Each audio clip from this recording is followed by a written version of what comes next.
Hola, ¿qué tal? Gracias por estar en la compañía de Canal 13. Bienvenidos, bienvenidas a Conversamos. Hoy tenemos un invitado muy especial, don Marco Acuña, presidente ejecutivo del Grupo ICE, a quien le damos la bienvenida. Hoy vamos a conversar con él durante una hora sobre temas importantes que le interesan a usted, que nos interesan a nosotros, sobre el desempeño de esta institución costarricense, como lo es el Instituto Costarricense de Electricidad y todos sus afiliados. Don Marco, gracias por estar con nosotros en Conversamos.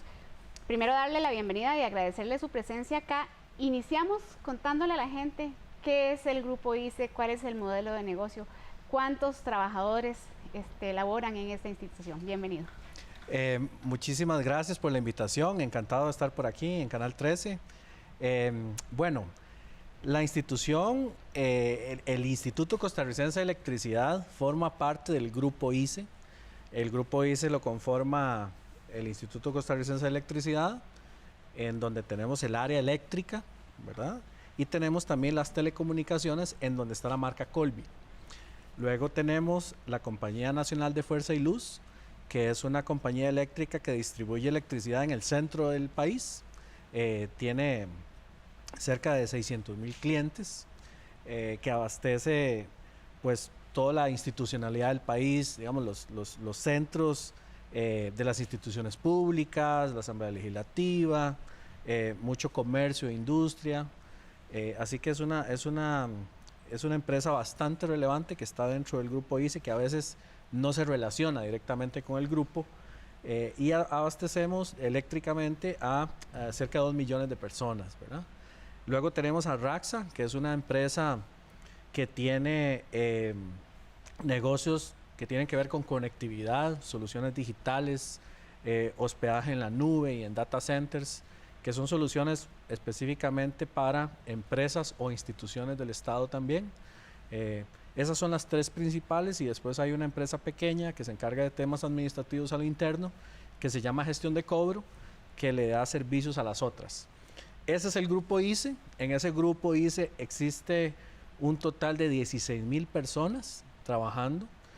Somos bastantes y bueno, tenemos negocios bastante grandes en el país, entre ellos la generación eléctrica, el 65%, tenemos el 75% de la distribución eléctrica del país, ¿verdad? En telefonía móvil también, cerca del 50% del mercado, y en general en otras áreas como la transmisión eléctrica, las grandes torres de transmisión, todo eso es del ICE, ¿verdad? Así que sí tenemos una gran responsabilidad, somos una empresa bastante grande, complicada, compleja, pero de mucha relevancia y valor para el país. Don Marco, usted tiene 4 meses aproximadamente en el cargo de presidente ejecutivo.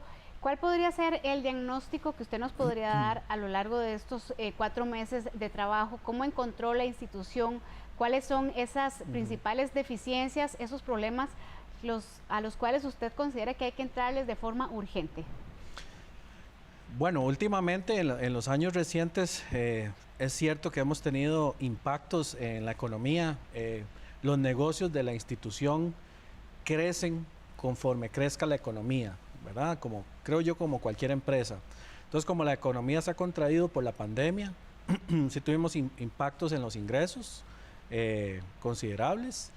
También hubo unos vencimientos de deuda importantes y diferentes factores que hicieron que se detuvieran de cierta manera algunas inversiones necesarias e incluso labores de operación y mantenimiento de infraestructura y redes.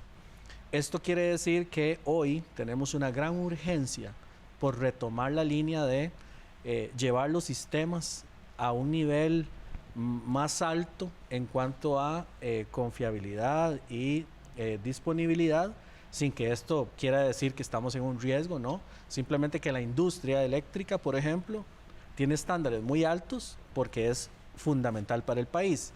Entonces tenemos un gran reto para poder ser muy inteligentes en la colocación de esos recursos que se han mermado por diferentes aspectos, para poder de esta manera mantener un servicio alto, con alta calidad, y también ver el crecimiento, ¿no? Porque últimamente hemos tenido un crecimiento del consumo eléctrico. En este año cerca de un 4 o 5% respecto al año pasado. Venimos saliendo de pandemia, la economía ha crecido un poco, entonces tenemos eso por ahí.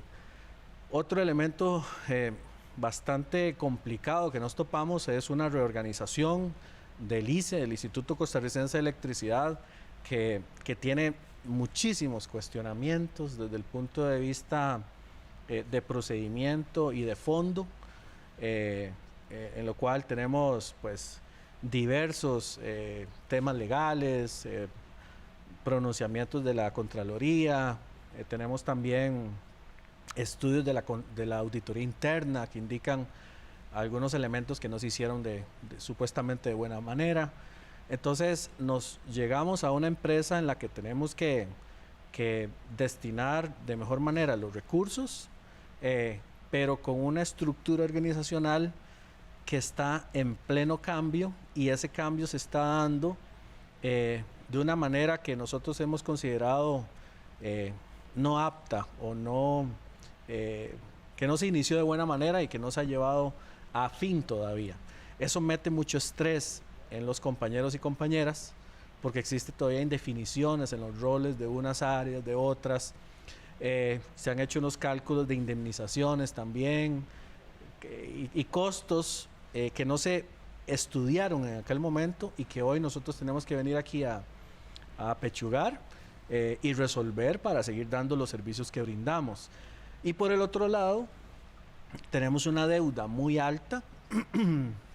Bueno, y la gente se pregunta, ¿en qué usamos nosotros esa deuda en el tiempo? En construir plantas eléctricas principalmente, como Reventazón.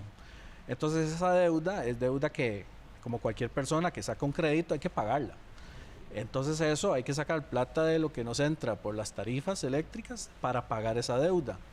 Pero es una deuda que ha crecido mucho en los últimos años, ya no está creciendo.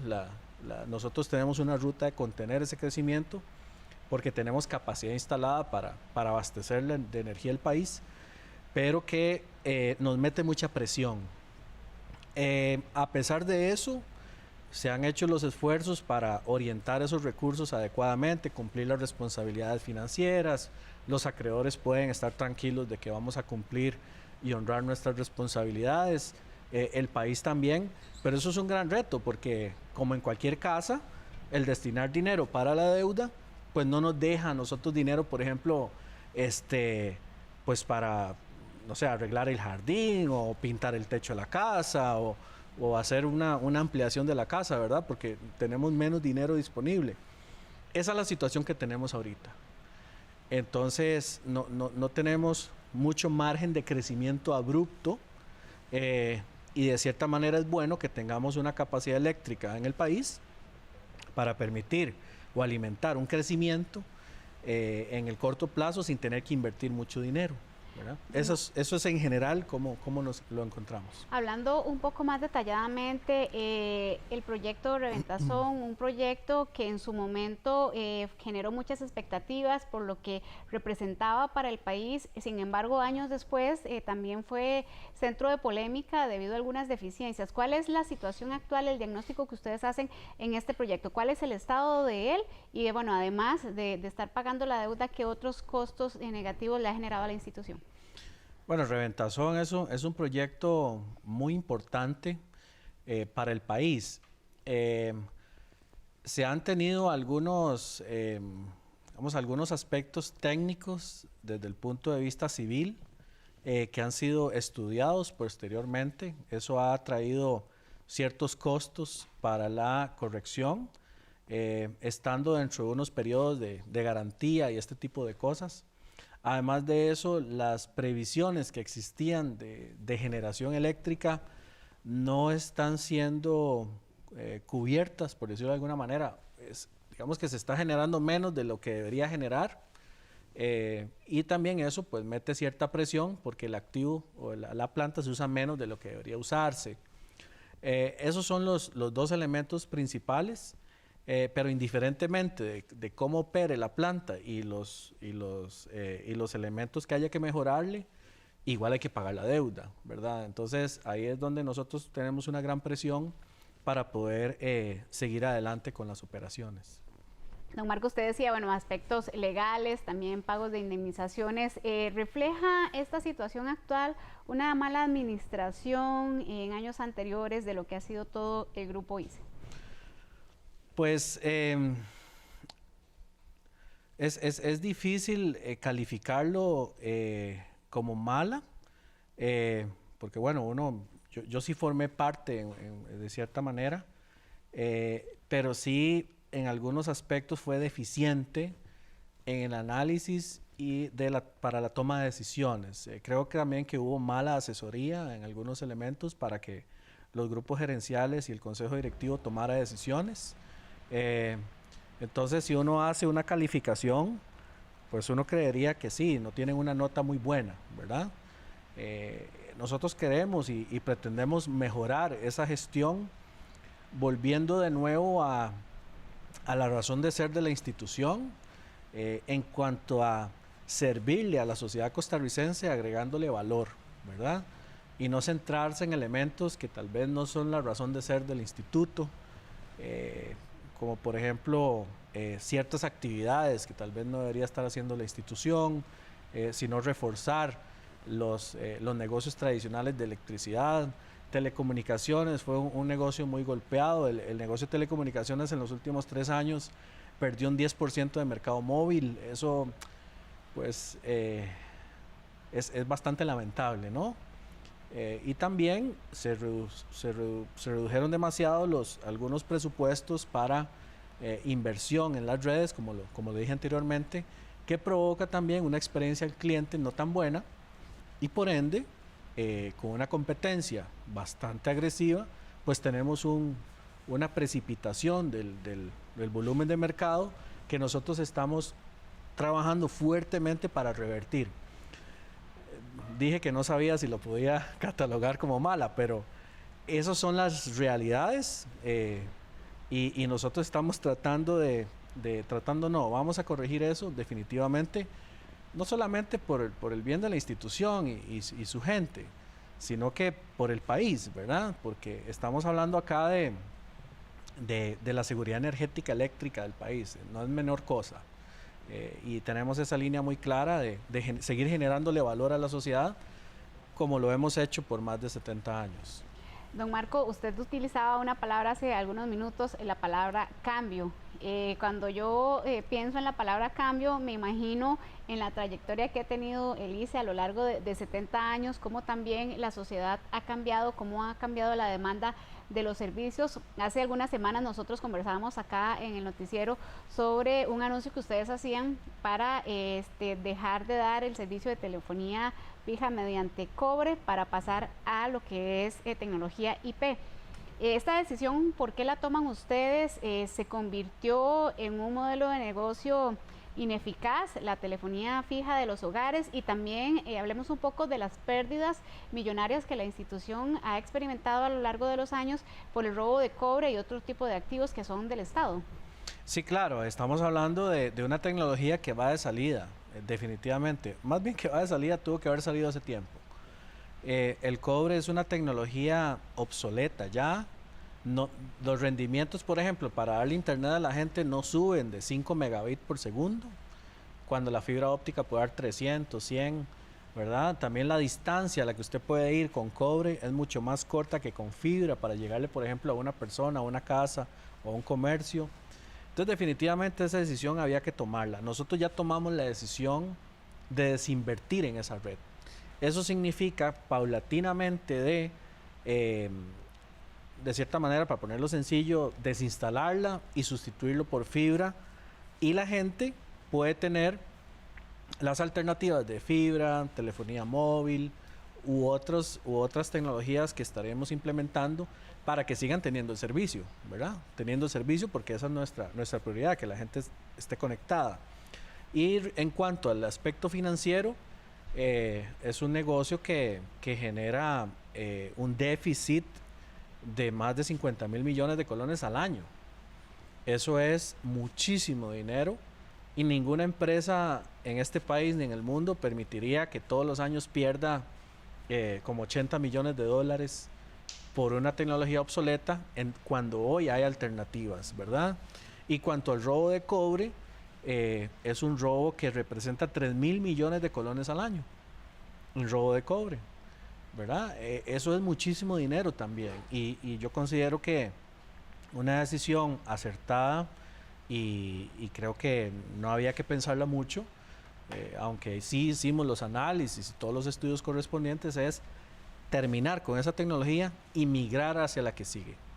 Pero la que sigue no solamente nos va a permitir seguirle dando conectividad a nuestros clientes y a nuevos clientes y futuros clientes, sino que también nos permite tener una red de transporte más fuerte de fibra para después sobre ella permitir tecnologías como 5G. Entonces todo está como entrelazado de cierta manera en un plan integral que hemos trabajado en esos 3 meses para que la cosa camine como debe caminar y como no caminó durante los últimos 8 años. 5G y otras tecnologías. Vamos a hacer una pausa comercial y ya casi vamos a ampliar acerca de esto. Ya casi volvemos.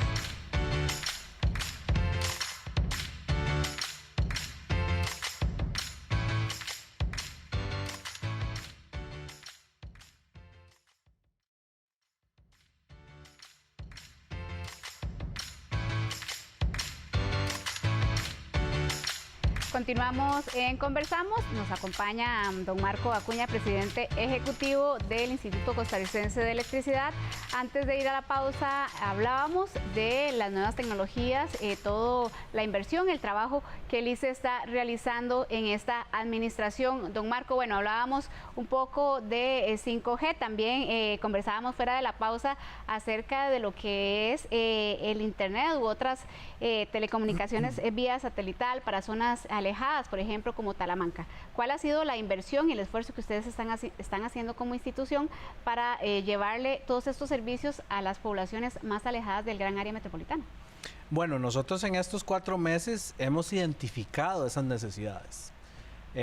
Son necesidades reales. La población las tiene y nosotros como institución del Estado tenemos no solamente que generar nuestros propios recursos para invertir en el mercado en competencia, sino también aportar en la reducción de la brecha digital de este país como un compromiso, ¿no? Entonces, en esa línea estamos pensando en diferentes tecnologías para poder reducir esa brecha, incluyendo servicios satelitales. Eso quiere decir que nosotros podemos dar servicios de internet en lugares alejados sin necesidad de llevar un cable, sin necesidad de llevar fibra óptica. Sí se necesita electricidad, pero generalmente en casi todo el país, el 99% del país tiene electricidad. En algunas zonas podríamos poner algún elemento ahí de paneles, etcétera. Pero el punto es que la solución satelital es perfecta porque nos reduce muchísimo el costo para llegar a ciertas localidades que de otra manera hubiera sido pues impráctico hacerlo.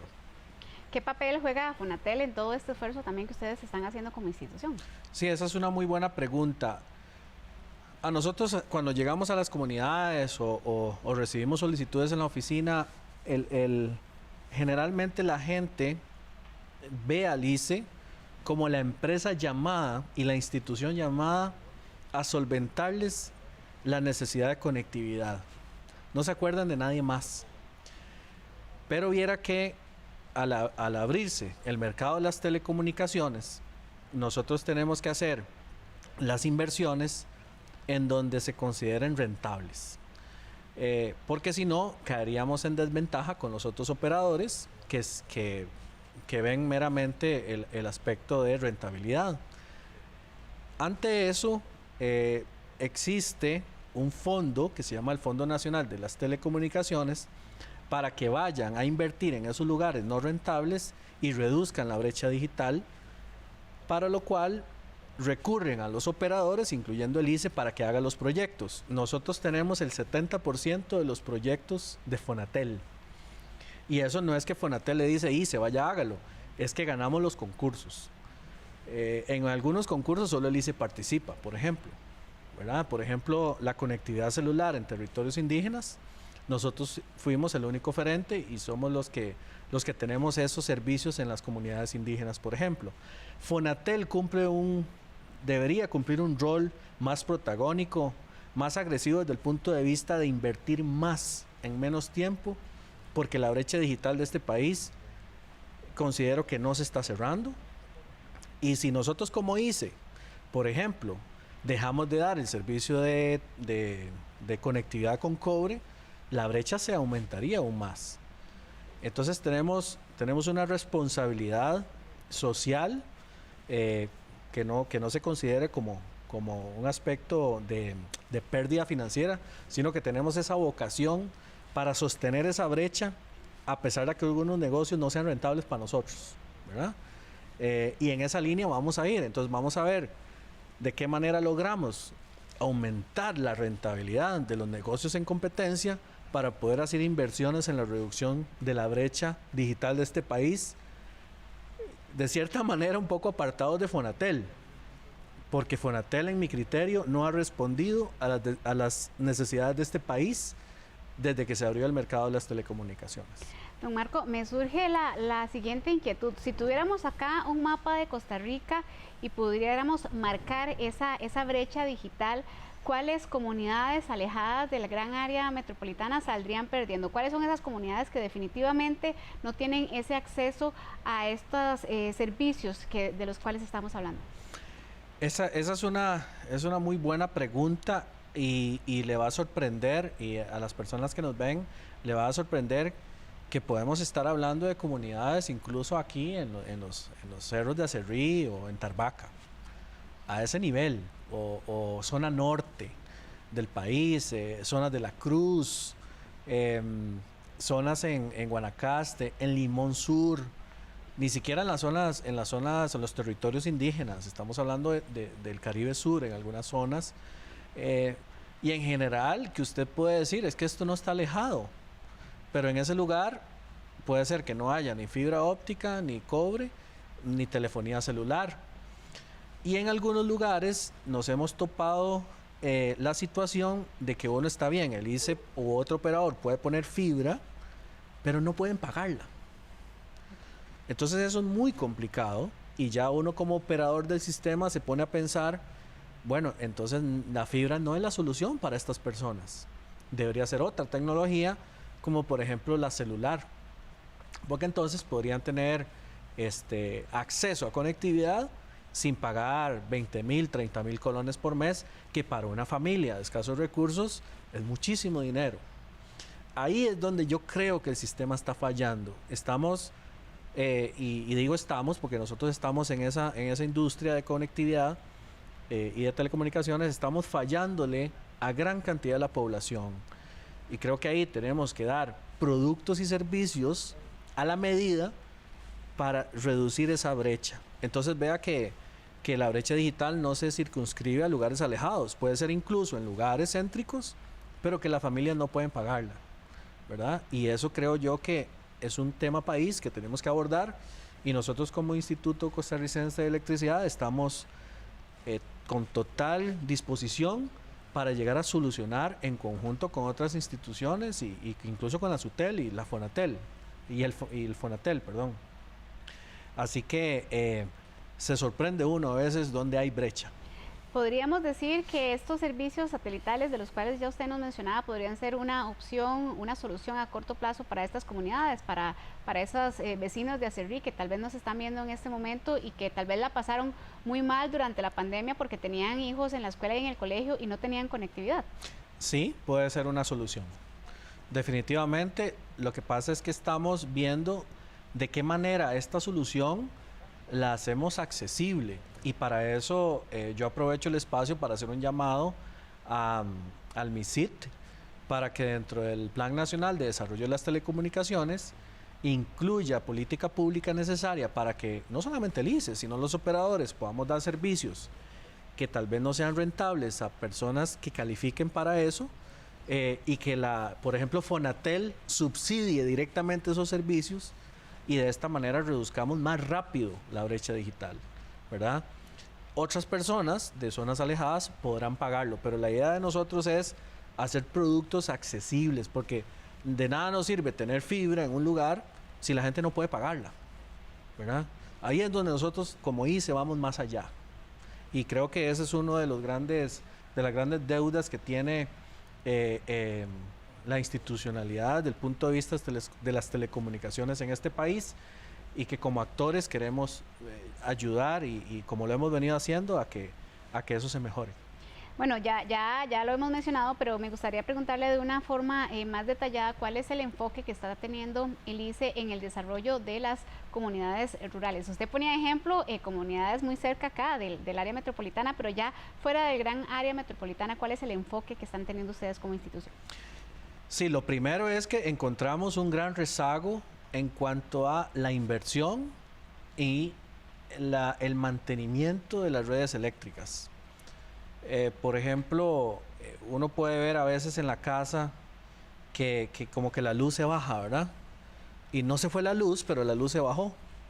Eso es, por ejemplo, que alguna rama de un árbol está pegando un cable. Eso tarde o temprano produce una falla y se va la luz. Eso para la casa tal vez no es tan importante, pero para empresas sí lo es, porque hay máquinas que necesitan trabajar con una estabilidad del voltaje, del enchufe, ¿verdad? Una estabilidad muy buena. Entonces, cuando existen estos problemas, las industrias no se ven llamadas a invertir en esos lugares porque si no pierden producción y tienen pérdidas económicas, entonces prefieren quedarse en el Valle Central, por ejemplo, que hay mejor servicio eléctrico. Entonces, al haber un rezago en las inversiones y en la operación y mantenimiento, produce una deficiencia en la calidad de la energía, que de hecho ARECEP recientemente publicó que la calidad había venido en descenso, y eso provoca que alejemos inversiones de las áreas rurales. Entonces tenemos un enfoque no solamente para llevar electricidad, que ya lo hemos hecho, ¿verdad? Y por dicha, esa electricidad es accesible. La gente no es que pasa el cable por la calle y no está conectado, no, sí la paga. Aunque sea 3.000, 4.000, 5.000 colones, la gente tiene luz. Pero para las empresas, poder instalarse allá, necesitan una calidad superior y en eso nos vamos a concentrar en coordinación, como por ejemplo con COMEX, con CINDE, para ver dónde son esos polos, de tal manera que nosotros como ICE podamos ir con soluciones en conectividad y en electricidad para que esas empresas se instalen ahí, ojalá, y eso ¿qué genera? Eso genera empleo, eso genera mejores condiciones de vida, seguridad y un incremento de la actividad económica de las zonas rurales. Ese es nuestro enfoque, pero es un enfoque articulado con las otras instituciones del gobierno para poder llevar una solución más integral.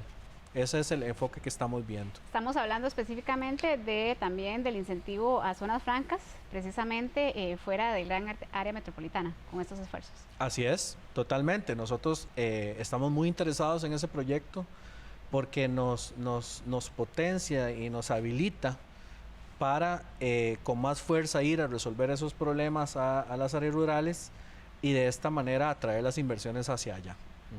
Don Marco, ahora hablábamos de un tema, tal vez usted le pueda explicar mejor a los costarricenses la definición de electrificación de la economía. ¿Qué quiere decir el ICE con esto y cuál es el enfoque? Sí, a mí me gusta mucho ese tema. En Costa Rica nosotros hablamos de que tenemos una matriz eléctrica verde, es cierto, pero es la matriz eléctrica.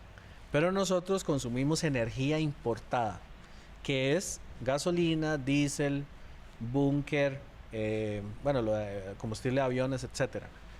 Lo más importante es el búnker para procesos industriales y el diésel para autobuses, el tren y gasolina para los carros. Eso es el 65% de la energía que consumimos como país. Es muchísimo. Entonces, no solamente es un esfuerzo del ICE, sino también del gobierno, con otras instituciones como el MINAE, el ir hacia una electrificación de la economía. ¿Qué quiere decir esto? Que vamos a poder optar eventualmente por más vehículos eléctricos, más cargadores eléctricos, autobuses eléctricos, el tren de carga del Caribe, por ejemplo, que sería eléctrico. Y esto lo que hace es reducir la dependencia de los combustibles fósiles, aumentar el consumo eléctrico, y ese consumo eléctrico lo generamos o lo abastecemos desde plantas en Costa Rica. Entonces permitiría inversiones en plantas en el país más inversión extranjera, más empleos, más dinamismo de la economía. Y cuando hay eventos globales o puntuales como una guerra o temas en Oriente, etcétera, y sube el petróleo, vamos a sufrir menos las consecuencias de ese crecimiento de los precios internacionales del crudo. Entonces vean que es un elemento muy estratégico. Entonces la electrificación de la economía va en transporte y en procesos industriales, que son, algunas industrias usan, por ejemplo, calderas, que es para hervir agua y ese vapor lo usan para pasteurizar o para cocinar cosas. También hornos, las panaderías usan hornos. Entonces, nuestra idea es que logrando tecnología, electricidad accesible, porque tampoco podemos exigirle a la gente que compre un horno eléctrico si le sale más caro que el gas, ¿verdad? No pretendemos eso. Lo que queremos es trabajar para que la electricidad sea una alternativa local de energética para la gente y los negocios y de esta manera dejar de depender tanto del petróleo. Siendo Costa Rica un país modelo en la producción de energías limpias, ¿podríamos decir que estaríamos cerca de lograr este objetivo, Marco? Nosotros estamos más cerca que cualquier país del mundo en lograr ese objetivo. Eso es lo que puedo decir. Cerca nos falta bastante, pero estamos mucho más cerca que el 97% de los países del mundo. Entonces es una gran oportunidad que tenemos. Y en ese sentido, pues queremos seguir por esa ruta. Ya el país definió ir por ahí de hace muchas décadas. Y no es momento como de variar ese rumbo. No estamos en una situación para hacerlo y vemos muchas oportunidades por ahí. Dentro del ICE está las condiciones para, o habría que hacer alguna modificación a la ley para poder lograr a esos resultados de los que estamos hablando. Nosotros podríamos hacerlo con el marco legal existente. Sin embargo, sí, yo quiero ser muy sincero y decir que las inversiones necesarias para poder abastecer todo ese consumo eléctrico, yo dudaría mucho que las pueda hacer solamente el gobierno a través del ICE. Ahí seguramente se va a necesitar inversión privada porque va a ser tal el consumo de electricidad para todos estos usos que se van a necesitar más plantas, más líneas, más generadores, transformadores, etcétera, y para eso hay que invertir mucho dinero.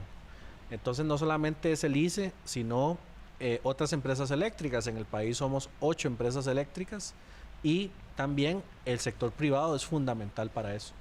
Don Marco, bueno, aprovecho también para hablar un poco acerca de la infraestructura que posee el ICE a lo largo del país. ¿Cuál es el estado de la misma? Hablemos específicamente de plantas, por ejemplo, como la del Arenal, otros proyectos importantes que tiene el ICE. ¿Cuál es el diagnóstico que ustedes han logrado determinar?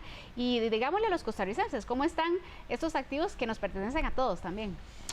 Bueno, eso a mí me gusta mucho el área eléctrica. Yo vengo de esa industria. Hay plantas en el ICE que tienen 60 años. 60 años. Otras que tienen 40 años. Otras que tienen 30. Otras que tienen 25. La más nueva es Reventazón, que tiene cerca de 6, 7 años. Pero el resto son plantas bastante antiguas. ¿Qué sucede con esas plantas? Que si bien es cierto, hoy están generando y tienen un comportamiento aceptable, van a necesitar inversiones en el corto, mediano plazo. ¿Por qué? Porque como todo, con el uso se van desgastando. Pues bueno, una casa de 60 años, pues hay que invertirle, ¿no? Para volverla a poner en un nivel aceptable. Y entonces tenemos una infraestructura bastante vieja que tenemos que reinvertirle, sin que esto tampoco sea un peligro para la operación del sistema, pero sí tenemos algunas plantas ya viejitas, otras más nuevas, y todo esto también, aunado al problema del endeudamiento, hace que tengamos que ser muy responsables financieramente para poder abrir espacio para invertir en esos activos para garantizar la seguridad energética del país en el largo plazo. Las decisiones que nosotros tomemos hoy en el ICE impactarán al país en las próximas décadas. Ese es el nivel de responsabilidad que tenemos acá y yo siempre le hablo en este nivel a los en este nivel de importancia al equipo, porque las decisiones que tomemos trascienden muchísimo los años. Así que tenemos nosotros que estar viendo desde hoy qué va a pasar en los próximos 10 o 20 años. Gracias, don Marco. Nosotros vamos a hacer otra pausa comercial, ya casi volvemos con más de Conversar.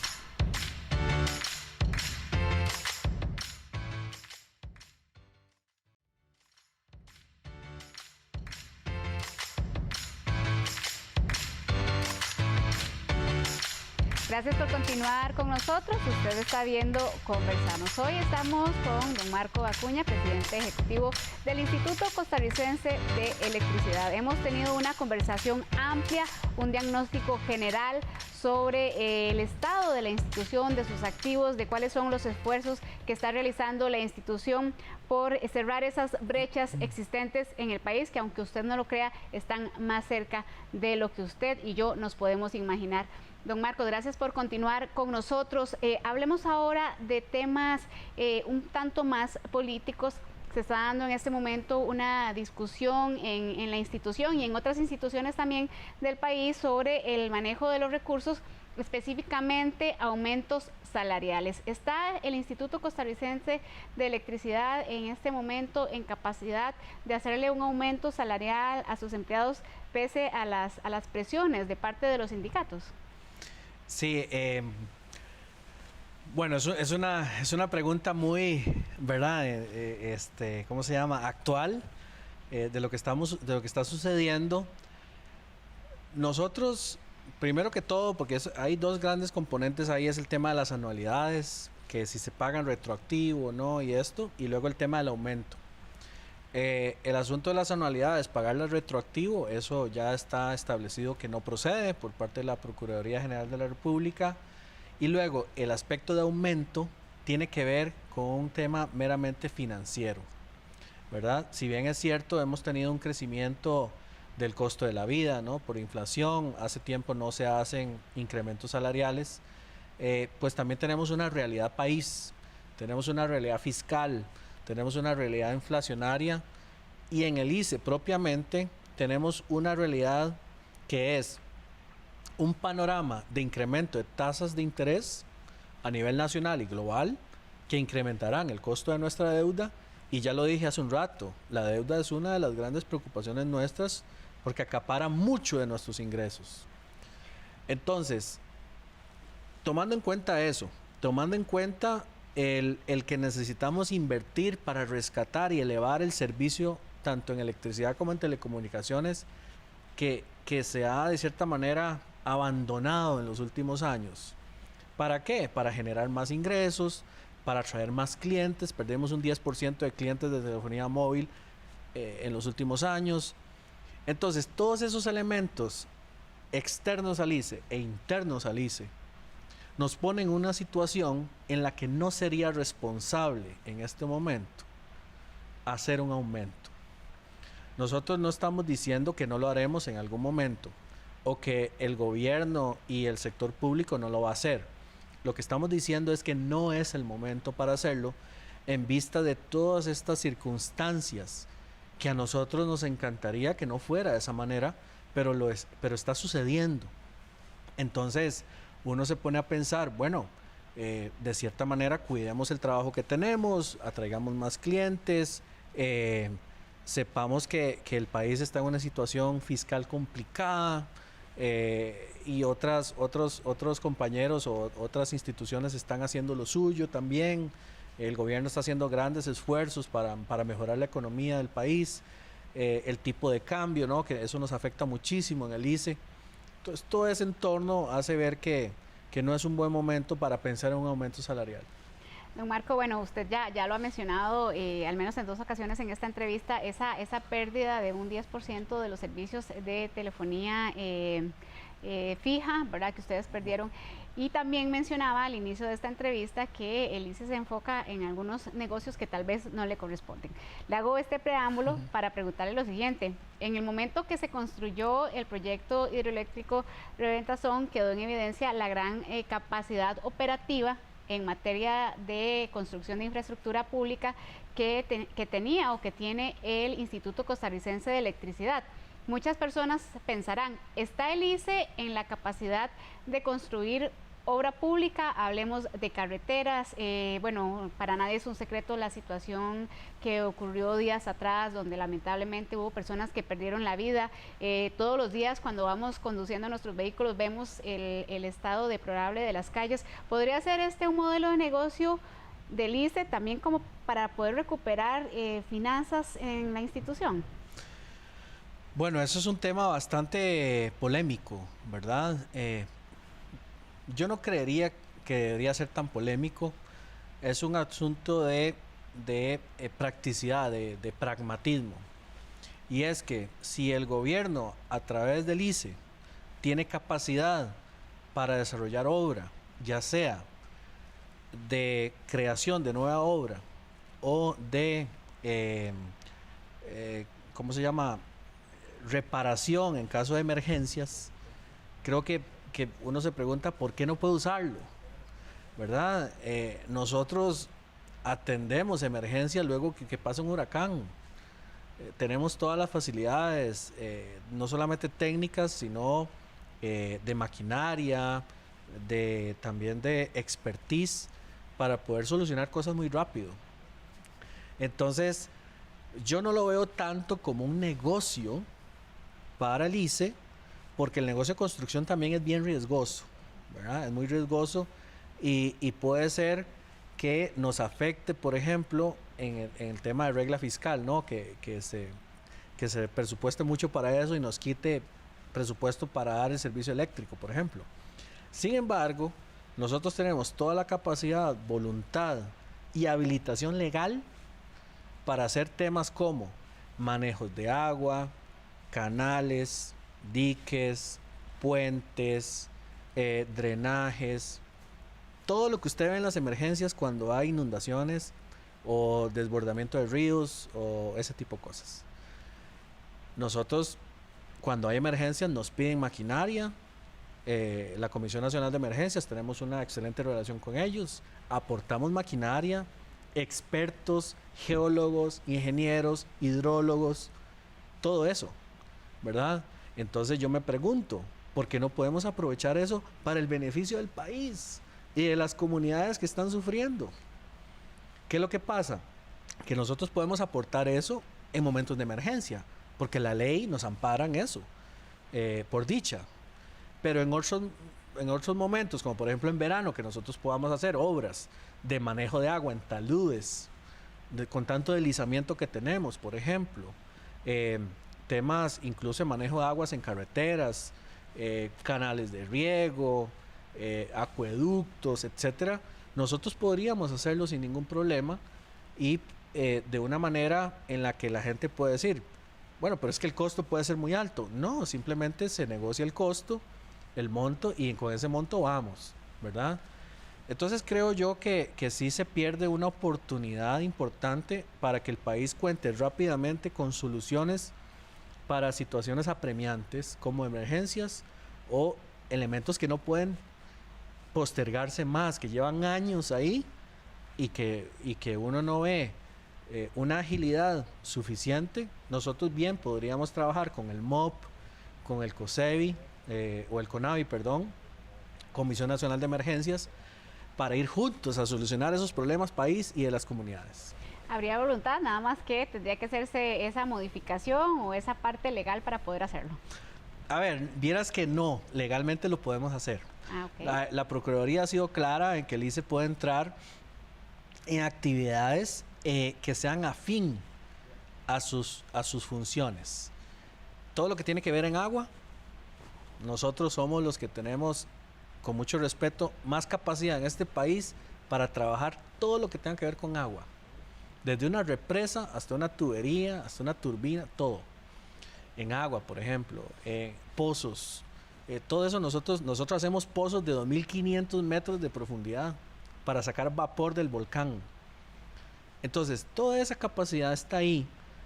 Y que no lo vean como ganas de quitarle mercado a otras empresas, pero es que si nadie lo está haciendo y nosotros lo podemos hacer y solventar una necesidad país, ahí estamos. Entonces, esto no es una queja. Nosotros ya hemos hablado con el MOP, con don Luis Amador, ya hemos hablado con él, hemos hablado con el director del CONAVI y estamos viendo de qué manera podemos articular para poder dar soluciones a nuestra gente, a nuestra sociedad, de una manera más rápida, ¿verdad? Y oportuna ante las emergencias y ante la prevención de nuevas emergencias con obras de calibre necesarias para que estas cosas no vuelvan a suceder. Sería maravilloso realmente que pudiera lograrse ese consenso y pudieran ustedes también como institución apoyar a otras instituciones del país, como lo dice usted, en momentos difíciles. Emergencia, aprovecho para preguntarle, se acercan los meses más lluviosos para el país. Hemos visto en años anteriores imágenes impactantes en las represas, donde también se han generado daños. ¿Cómo se está preparando el Instituto Costarricense de Electricidad para afrontar lo más fuerte de la época lluviosa en Costa Rica? Sí, nosotros nos tenemos que preparar bastante. Nosotros trabajamos literalmente en los lechos de los ríos. Entonces, cuando vienen las crecidas del Reventazón, por ejemplo, todo eso nosotros lo tenemos que aguantar de cierta manera y para eso pues se hicieron los diseños y todo necesario. Pero, por ejemplo, en esta última emergencia, esas son cosas que no salen porque son temas propios de la operación. Tuvimos un problema en la garita que es que se nos taponeó, por decirlo de alguna manera, la entrada de agua con troncos, material, y eso provocó varios días, unos 2 o 3 días de que la planta no pudo generar. Por dicha tenemos otras plantas y hay otras plantas de otras distribuidoras y empresas privadas que pueden abastecer esa electricidad. Pero siempre tenemos estas cosas y los inviernos son bastante críticos. A veces se presenta una situación de que llega tanta agua al embalse que hay que abrir las compuertas. Eso es porque el agua no puede pasar por encima del embalse y eso se nos presenta. Entonces ahí el equipo hace un trabajo extraordinario para estar monitoreando la cuenca, el nivel del agua, los sedimentos, etcétera, para ir tomando esas previsiones. Y justamente ahorita son los meses más complicados para nosotros. Algo que quería también decir en ese sentido es que con el derrumbe inmenso que hubo cerca de la Ruta 27, San Rafael de Alajuela, está provocando efectos en una de las plantas de la Compañía Nacional de Fuerza y Luz que queda aguas abajo, porque hay mucho arrastre de material, sedimentos, hay represamientos. Entonces ahí tenemos una alerta importante que el equipo está manejando también. Pero estas cosas son bastante cotidianas, ¿verdad? Lo que pasa es que el equipo del ICE con su conocimiento y determinación, pues siempre hacen que ustedes tengan el servicio eléctrico en la casa, ¿verdad? O en la industria o en la empresa, constante, sin apagones, a pesar de que todo eso sucede como detrás de cámaras, ¿verdad? Por decirlo de alguna manera.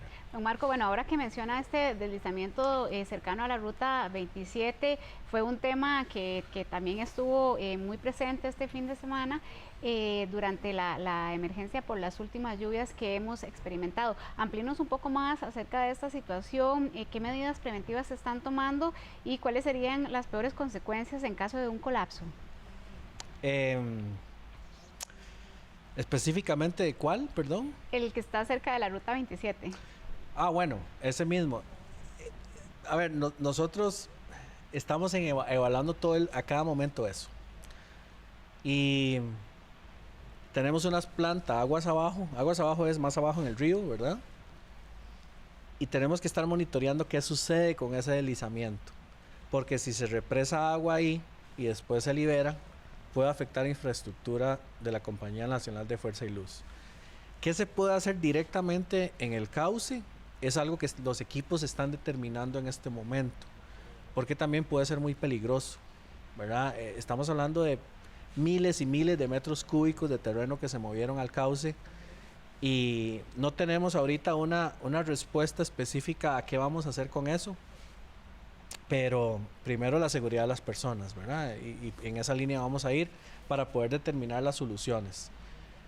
Y ojalá que nos colabore la naturaleza para que el cauce vuelva a su nivel normal y no existan represamientos que no afecten la infraestructura aguas abajo en el río. ¿Hay un estudio reciente de geología que les indique la situación real de este sector?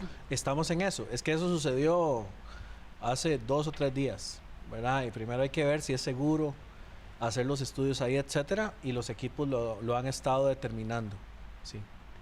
Don Marco, nos quedan 2 minutos. Aprovecho el cierre para preguntarle algo un poco más personal a nivel de Marco Acuña, como jerarca de una institución tan importante como lo es el ICE.